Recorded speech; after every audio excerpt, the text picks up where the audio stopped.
ಸರ್ವೇಭ್ಯಃ ರಾಮ್ ರಾಮ್ ರಾಮ್. ಎಲ್ಲರಿಗೂ ರಮಣ ಜಯಂತಿಯ ಶುಭಾಶಯಗಳು. ಸ್ವತಃ ರಮಣ ಮಹರ್ಷಿಗಳೇ ಬರೆದಿರುವಂತಹ ಉಪದೇಶ ಸಾರದ ಕೆಲವು ಸಾರಗಳು.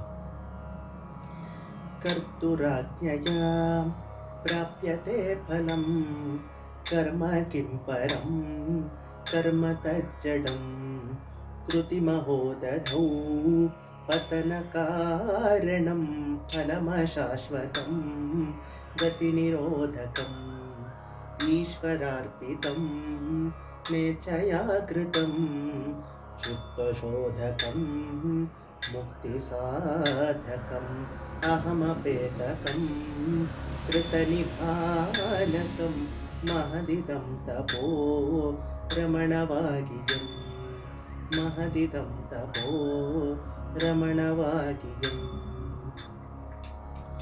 ಒಬ್ಬರು ರಮಣ ಮಹರ್ಷಿಗಳ ಹತ್ರ ಬಂದು ಕೇಳಿದ್ರಂತೆ, ಅಲ್ಲ ಗುರುಗಳೇ, ನೀವು ಎಲ್ಲ ಹಾಡೇ ಪಡೆದ್ರಲ್ಲ ಅಂತ. ಅದಕ್ಕೆ ಅವ್ರು ಸುಂದರವಾಗಿ ಹೇಳ್ತಾರೆ, ನಾನು ಯಾವುದು ಹಾಡಿ ಪಡೀಲಿಲ್ಲ, ಏನನ್ನು ಪಡೆದ್ನೋ ಅದನ್ನು ಹಾಡಿದೆ ಅಂತ. ಮತ್ತೊಮ್ಮೆ ಎಲ್ಲರಿಗೂ ರಮಣ ಮಹರ್ಷಿ ಜಯಂತಿಯ ಶುಭಾಶಯ. ಸದ್ಗುರು ಪಾಹಿ ಪರಮದಯಾಳೋ ಪಾಹಿ.